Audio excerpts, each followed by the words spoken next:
Hallelujah, hallelujah, hallelujah, hallelujah, hallelujah, hallelujah, hallelujah.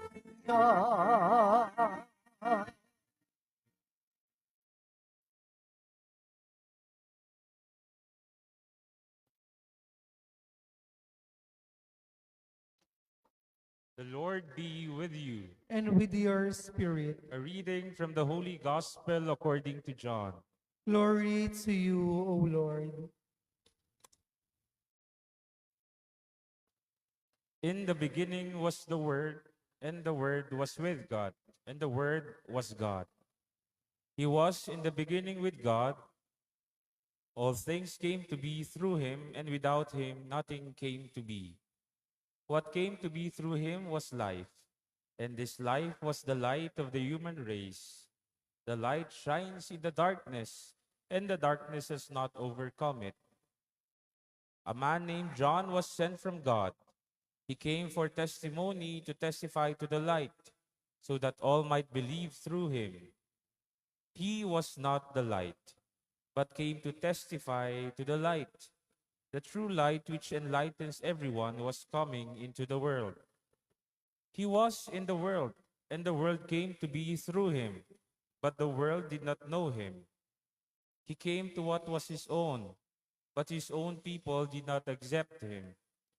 But to those who did accept him, he gave power to become children of God.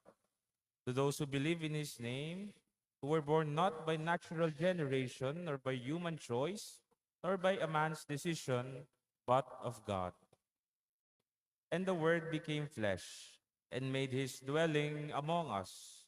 And we saw his glory, the glory as of the Father's only Son, full of grace and truth.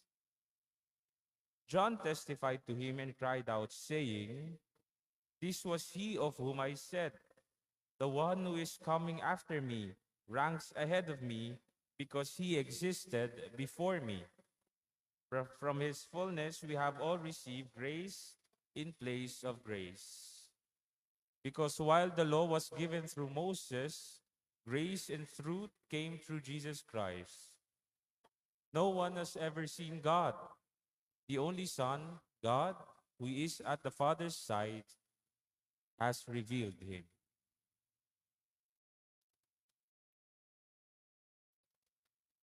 Dear friends, the Gospel of the Lord. Praise to you, Lord Jesus Christ. Muli po magandang umaga sa ating lahat and Merry Christmas. Pakibati po ulit ang ating katabi, Merry Christmas.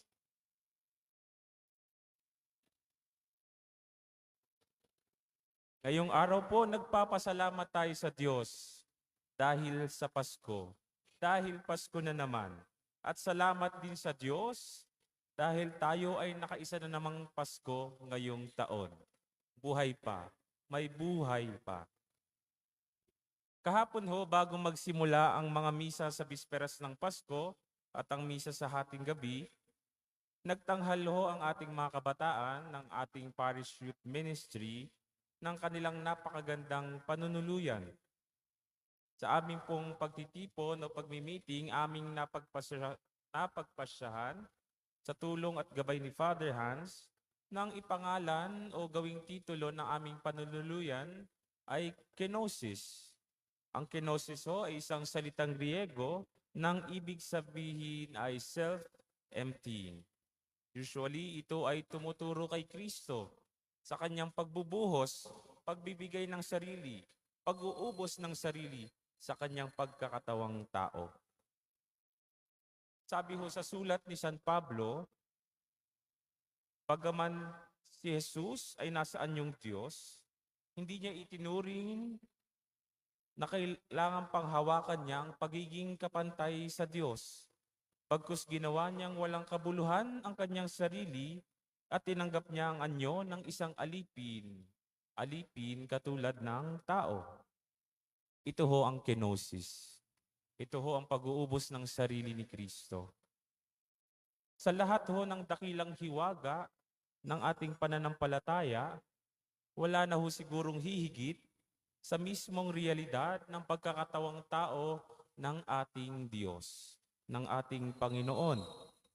Ang pagpapakababa ng Diyos upang akuin ang laman ng tao ay isang katotohanan ng halos hindi maintindihan ng iba. Hindi maintindihan ng iba na tinatawag din ang kanilang sarili na Kristiyano. Paano nga ho ba naman tayo maniniwala na ang Diyos na napakataas, na Diyos na napakamakapangyarihan, Diyos na alam lahat ang bagay, ay pipiliin na magpakababa at gawing tao ang kanyang sarili tulad natin?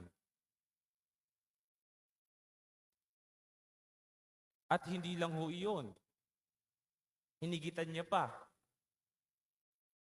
ang kanyang sarili bilang tao, pinili niyang lumabas, hindi bilang malakas na tao, hindi bilang makapangyarihang emperador. Paano siya lumabas sa mundo at nagpakababa bilang tao? Bilang sanggol sa sabsaban. Sanggol na hindi kayang tumayo sa kanyang sarili. Sanggol na wala pang kalaban-laban. Niyakap ni Jesus ng ating Diyos ang kahinaan ng tao, ang karupukan ng tao, ang pagiging sanggol, dahil gusto niyang sabihin sa atin, ang buong pagkatao natin ay naiintindihan niya. Dahil yon lahat ay dinaanan niya, liban sa kasalanan. Mga kapatid, hindi natin maintindihan itong realidad na ito paminsan-minsan. Dahil bilang tao, hindi natin pipiliin ang maging mahina, hindi ho ba? Hindi natin pipiliin ang pagiging vulnerable. Hindi natin pipiliin na ubusin ng ating sarili kahit sa pagmamahal. Dapat tayo ang pinakamalakas. Dapat tayo ang pinakamagaling. Dapat tayo ang pinakamayaman. Dapat tayo ang pinakasikat. Yan ang natura ho ng tao, ngunit hindi ng Diyos. Kaya ho ang Pasko sa atin ay nagpapaalala na ang Diyos ay Diyos ng kenosis. No? Diyos na nag-uubos ng sarili para tayo ay ibigin. Diyos na nag-aalis ng sarili. Diyos na nagpapakababa ng sarili. Hindi siya dumating upang idomina lahat ng tao, lahat ng kanyang ginawa, lahat ng kanyang nilikha. Siya ay dumating upang damayan tayo at maglakad kasama natin. Hindi siya dumating upang ipahiya tayo na para bang alabok lamang tayo, kundi siya'y dumating upang tayo naman ay itayo at iangat mula sa alabok na ating kinalalagyan. Hindi siya dumating upang sakupin ang mundo. Tulad ng pagkakaalam natin sa kung ano ang pagsakop, tayo, gamit ang kanyang lakas, ginamit niya ito upang tayo yakapin, upang ang pag-ibig niya ay mapadama sa ating lahat. At dahil dito, wala tayong ibang realidad na dinudulutan ng ganitong pagyukot at pagluhod. Hindi tayo lumuluhod sa lakas ng mundo. Lumuluhod tayo sa kahinaan ng Diyos na nagmamahal. Sa Ebanghelyo, mababasa natin ang sinabi ng mga anghel. Ang sabi ho ng mga anghel sa mga pastol, ito ang magiging palatandaan ninyo. Makikita ninyo ang isang sanggol na nababalot ng lampin at nakahimlay sa sabsaban. Ang sanggol ho, ang Panginoon natin na pinanganak sa sabsaban, ay hindi nasa trono, kundi nasa sabsaban. Ang suot ay hindi korona, kundi lampin. Ang pinakita ay hindi lakas, kundi kahinaan.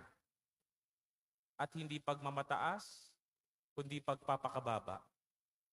Sapagkat ang Diyos ho ay hindi nalulugod sa lakas ayon sa kaisipan ng mundo o kung paano naiintindihan ng mundo ang kalakasan at kapangyarihan.